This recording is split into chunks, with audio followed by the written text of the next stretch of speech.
Cody, let's record. Oh, hey, there it is. Hey. Look at this. Maybe the safest Ramble radio we've ever done. It's our Brady Bunch version of It Ramble is the Radio. Brady Bunch version, and this is Ramble Radio. Yes, but it's also video. Okay. Right. Okay. Yeah. Also radio. Isn't that crazy? Isn't that crazy?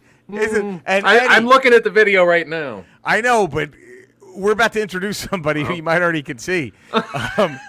There's Cody, who's got the audio going as well. Hold on, I can.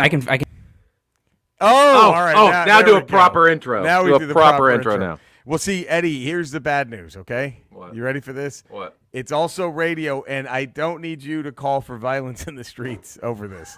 Are you Please. sure? Please Because I don't think we do have that. another recourse other than Please violence. Don't call. We need to get as violent as BLM and Antifa. There's Cody right there recording all of this. Bam.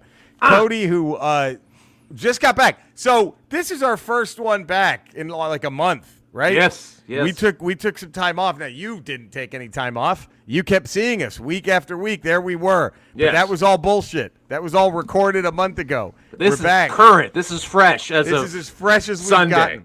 And in true Ramble Radio fashion, we're going to be agonizing over a game that's going to be long over by the time you hear this. Now, Cody, I'm just going to spill the beans. Cody didn't want me to do this. You know what he spent his entire holiday break doing? Oh What? boy, What'd he I do? know where this is going. What do you do? Teaching Alec Baldwin's wife how to be Spanish. It was amazing. That's what he was doing, and he's back now. I feel like I did a really good job He too. did great. He needed you a few years ago. Yeah. That's You know, A little late to get the lessons now. I actually did something kind of relevant to this show over the break. I I watched for the first time ever the Star Wars prequels. I forgot to tell you this, Eddie. Wow. Yeah. I forgot. And guess what? You ready for this? What? Well, I will spoil the Good Willow Huntings. Cody gave A+ to each prequel. Wow. Episodes 1, 2, and 3. He's a prequel apologist. Oh, A+ is across the board. A prequel apologist. Yeah, he was telling me why it was all poetry that Lucas was creating. Everything rhymes. Yeah, it all rhymes. That's what he was. It's weird. But Cody has now we can make prequel jokes, and he gets them. He understands Dex. He gets. I Dex do get now. Dex He now. gets Get Dex now. Okay, real quick. Was that the worst scene in the whole thing? Was the Dex scene? How bad was that, Cody? If you just Wait, looking at it. was that as bad? Now I can argue this point. Was the Dex scene as bad as the C-3PO in the droid factory scene? Ooh, that was rough. That's pretty bad. To me, that's the lowest point in the history You're of Star saying Wars. that's the lowest point in To the me, franchise. that's rock bottom of every. That's worse than the original holiday special. That is rock bottom Star Wars. Because it's not funny at all. It's not funny at all, and it's constant jokes. And it's a not waste one of of- them is funny. Nothing lands, and it's a waste of time. And then it carries over into the arena battle. Yeah, it doesn't stop in the It doesn't factory. stop. It's the lowest point in Star Wars for me. Not Anakin and Padme on the spaceport. And then it ends with R2 dragging 3PO's head by a string. Yes. And he's like, oh, what a drag. What a drag. Do you The think that they worst hired pun. a comedian for a punch-up I script bet they work got on that? Who's that dude that does George all the Lucas Oscars? hired Soupy Sales to write that bit. Who's that guy that the Bruce Valance? That guy. They got him to come in and put that together. That's it. Dude, That to me is that's rock bottom Star Wars.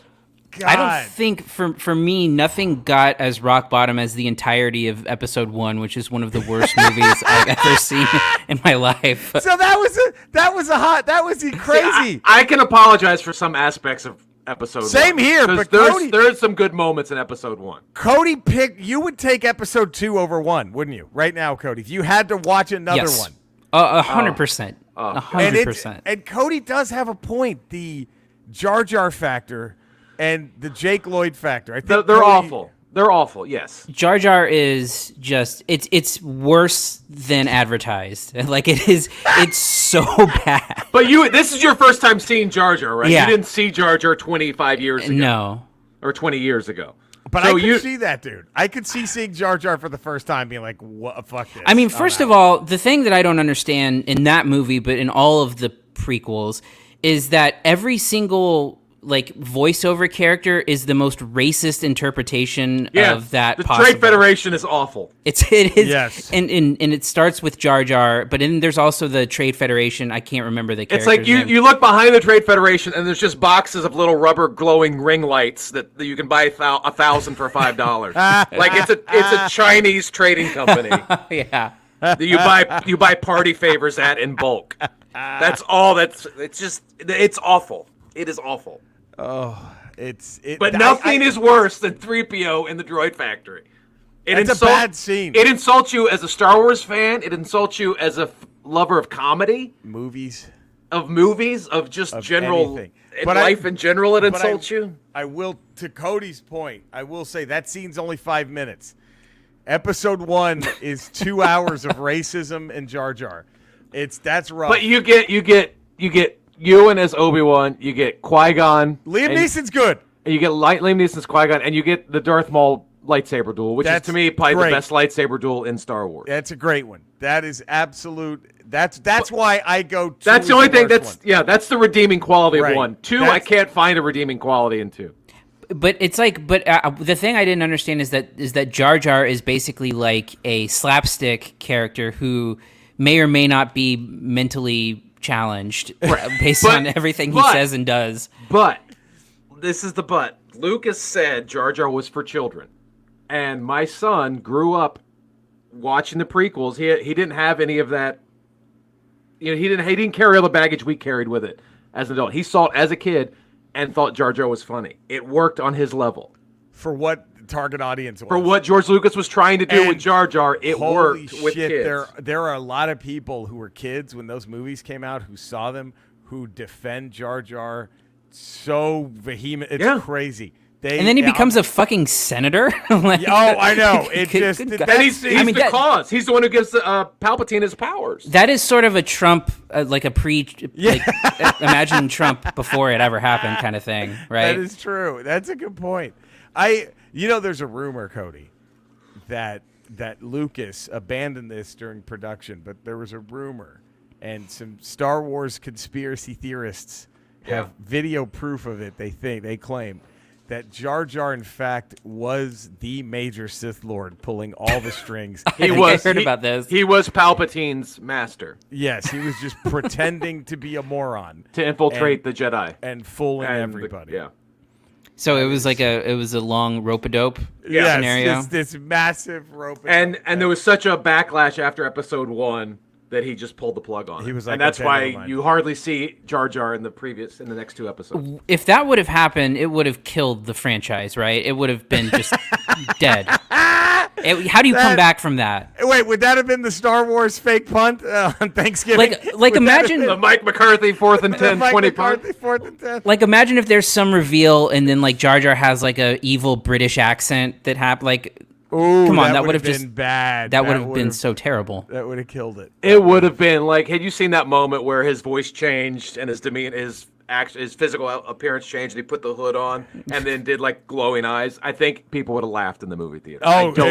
I don't think it would have worked. That would have been. I would have walked out of a Star Wars movie. I think I would have been like, all right. Because not only at that point do you ruin what you're doing in the prequels, you've now sort of tainted the original trilogy. Yeah. At least the way Jar Jar is now, he's kind of just encapsulated in the prequels. He doesn't really spill into the original trilogy. He has a few episodes in the Clone Wars, but that's it. But had he been the guy who trained Palpatine and was the mastermind behind everything, then you're like, oh, fuck.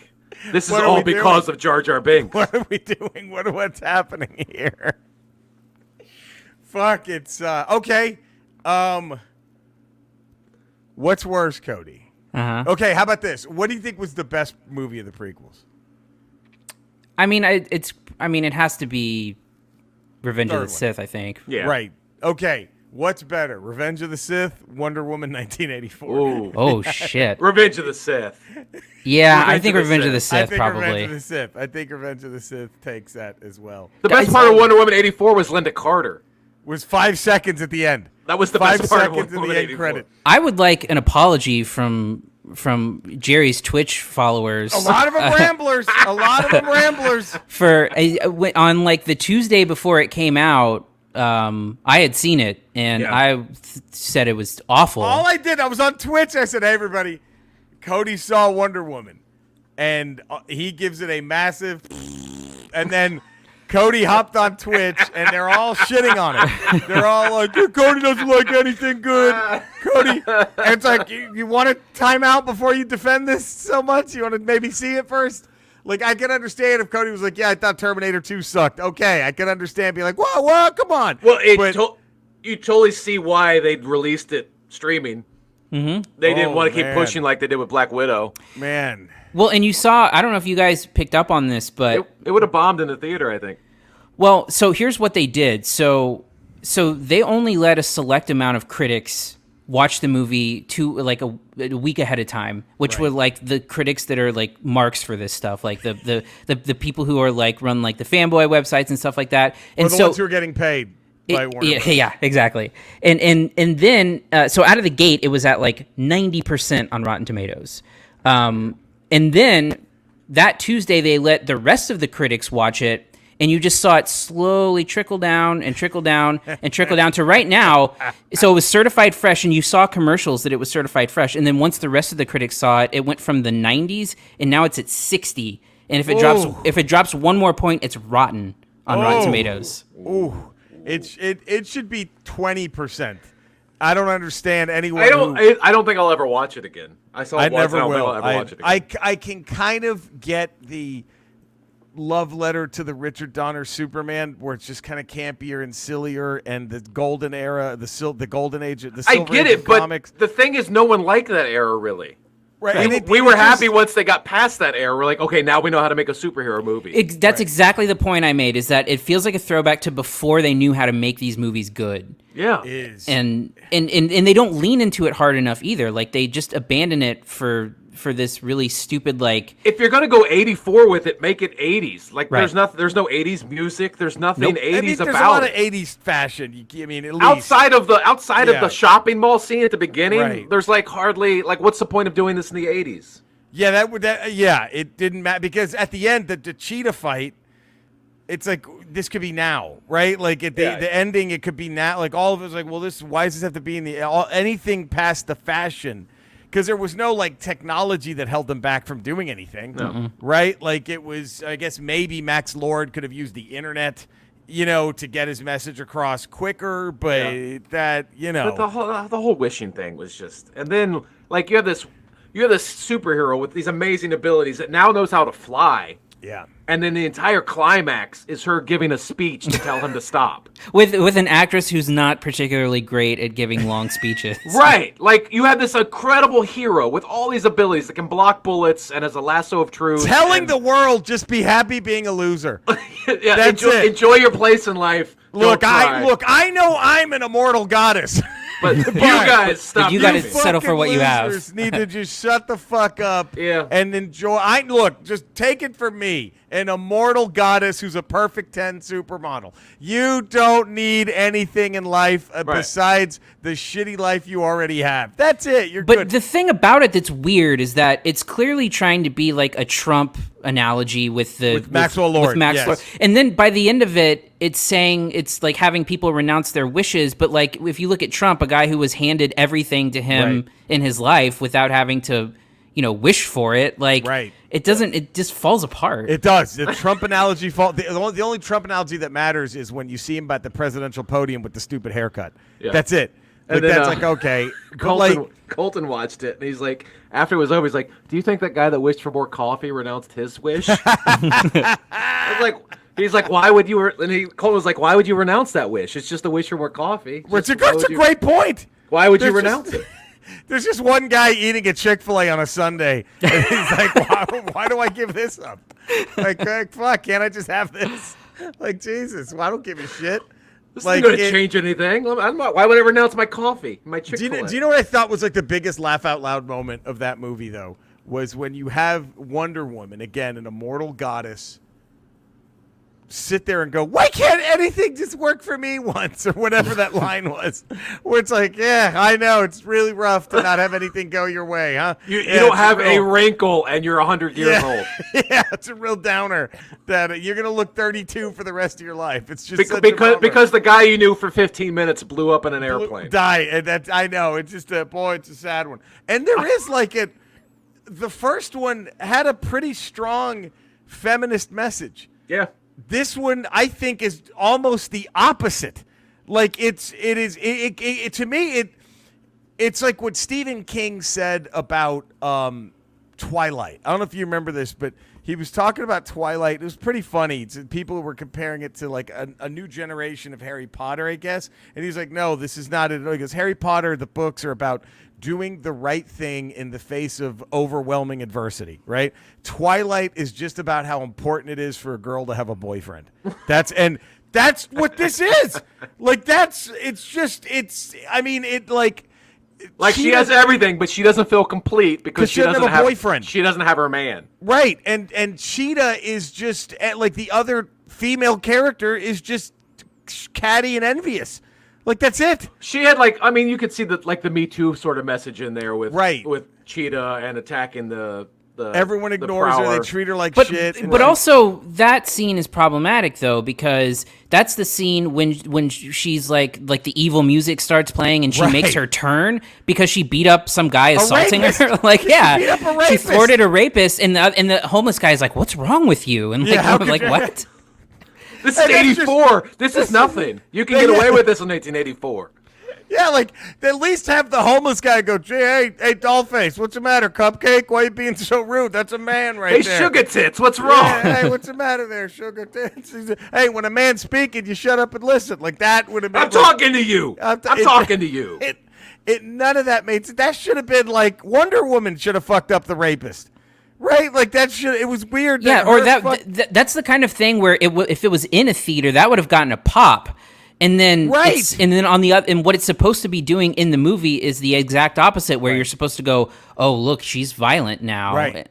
The only way to make that she's evil is if you just go full Toxic Avenger trauma and she just rips off the homeless guy's arm and just fucks the rapist with the arm. You know, just and you're like, okay, over the too top. much. Like, too much. All right, like, this is enough here. Like, that would have been just go pure trauma Toxic Avenger with it. Like, that's it. It was just it was funny. I wanted it to be good. I was just rooting for this movie from the second it started. Well, I'm like, come the first one we saw in the theater, and the first two acts I think are a great superhero movie. It's a great movie. Third act I had problems with. Let's be honest. You and I were making out pretty heavy by the third act, so that's true. I lost interest by the third act. I had both hands down your pants. Yeah, we can't really. You were getting the old salt and pepper shaker. Salt and pepper shaker. We can't.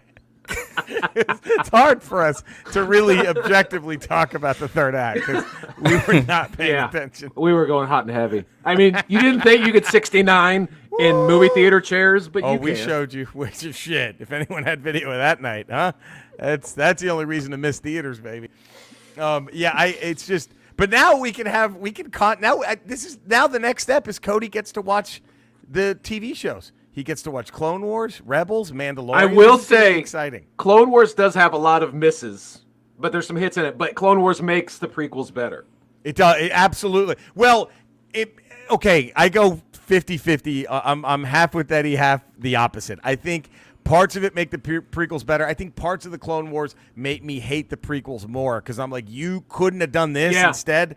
You could. This should have been Anakin's arc. Start when he's fucking 20. Yeah. Right. He's already in.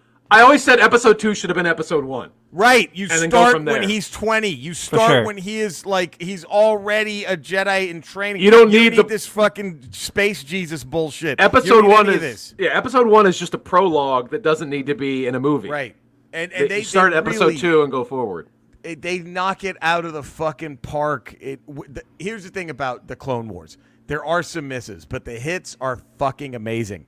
And then I think Rebels is just a really good Star Wars story. Yeah. And I think Rebels is better than anything in the prequels. Like, Rebels is just like, this is... And then Mandalorian, forget it. Now Mandalorian has reached this is better than any of the movies level with Mandalorian. Dude, my only regret watching this last episode, the season finale of Mandalorian, was it wasn't in a movie theater. I know! That last 5 minutes would have been, it would have equaled Endgame as far as pops go in a movie people theater. losing their shit. I'm sort of surprised that they haven't done something like that, where they release like a series that has like 10 episodes, and just release the episode in a theater every week. I wonder if they're going to start doing this once COVID is in 14 years, once morons actually decide to mask up and get vaccinated. 14 years from now, maybe. Good luck. Maybe we can actually do this, because that would be dope if they could have, like Cody said, wouldn't that be cool if they, wouldn't we, if you love a show and they're announcing that the season finale is going to be in theaters, who the fuck doesn't go? I was watching I was watching the finale on my couch going, I wish I was in a movie theater right now. Yes, absolutely. It would have been so much fun to see that green lightsaber in a movie theater. Same thing with the Robert Rodriguez episode. Like, had that been in a movie theater, when the hero shot of Boba Fett when the stormtrooper falls over, everyone loses their minds. Yeah, everyone. But anyway, I hate to do this, but some things are different because of COVID. He's still here. Yeah, some things never change, I guess. Right. I don't know. What are you going to ask him? I don't. Skeletor. We all had sort of a different New Year's this year with COVID and the quarantine and stuff. And there's a big outbreak here in Los Angeles. I know you live in Pomona. Does he really? He does live in Pomona. He's got a place in Pomona? He's got a little place in Pomona. Is he there, or is he still? Well, yeah, that's where he's quarantining in Pomona. So does he have a new background? That's weird. Yeah, he's in Pomona. Shit. He's in Pomona.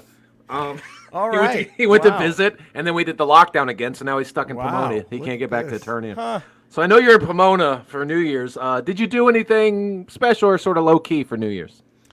Although I'm in a new setting, it is with great humility and great honor that I accept this award. I can't believe it's been 36 years in a row that I've won this. The first one feels just like yesterday. But I promise to do justice yet again and honor the title of Skeletor presents the hardest comer in all of the universe.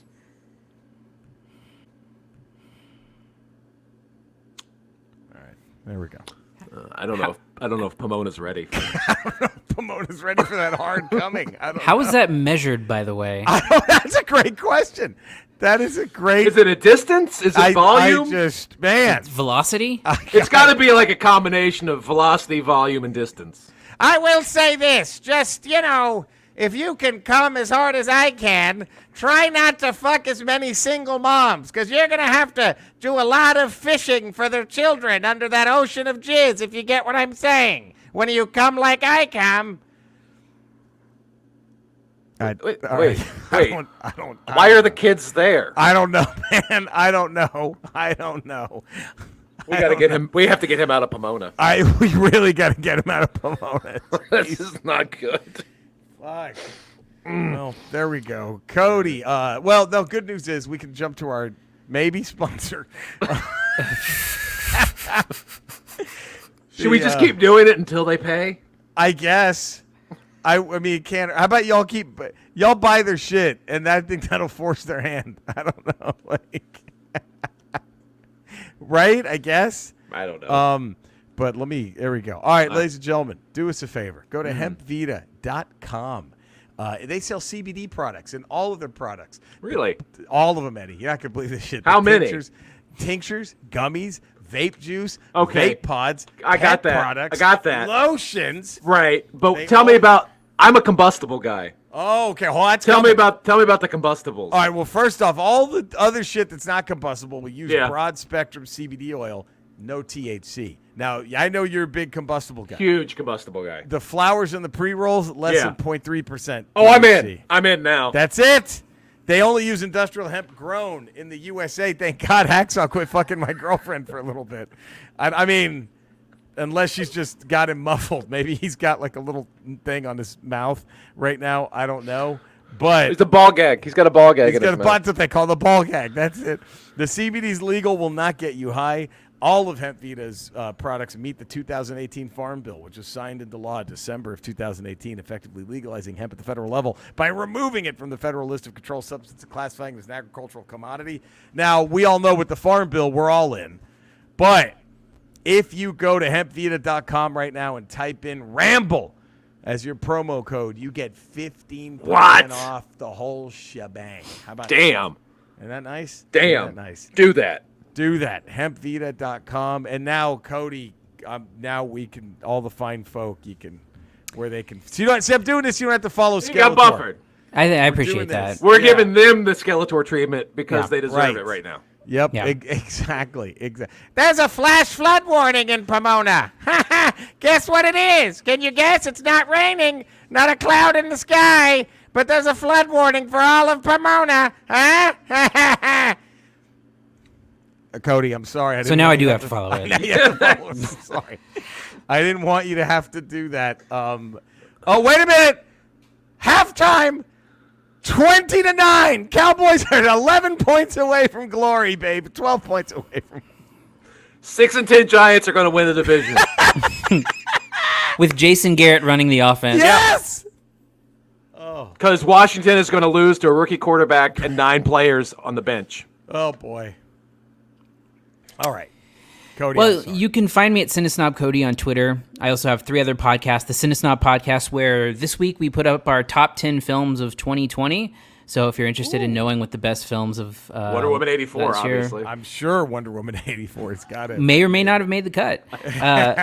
We also have Corn Stream, which is in a little bit of a hiatus, as well as ReMCU, which we should be picking up with Ant-Man here pretty soon. Let me ask Actually, you. I take that back. Captain America. Oh no, Ant-Man's next. Sorry, Nice. I'm behind. Well, Cody, did Wonder Woman would that make your worst movie? No, there were far was worse. worse. Wow. Yeah. Wow. I kind of want to know what those were. All right, Eddie, where can everybody find you? 5 days a week here on the Ralph Report on patreon.com. And then we got on Tuesdays we got Ramble Radio, Wednesdays we got Ramble, Thursdays we got Good Willow Hunting, and then Friday we have another Ramble Radio. Look at that. Yeah. Look at that. You could find me every Monday as a smug nerd on my social media with Eddie Pence as my director.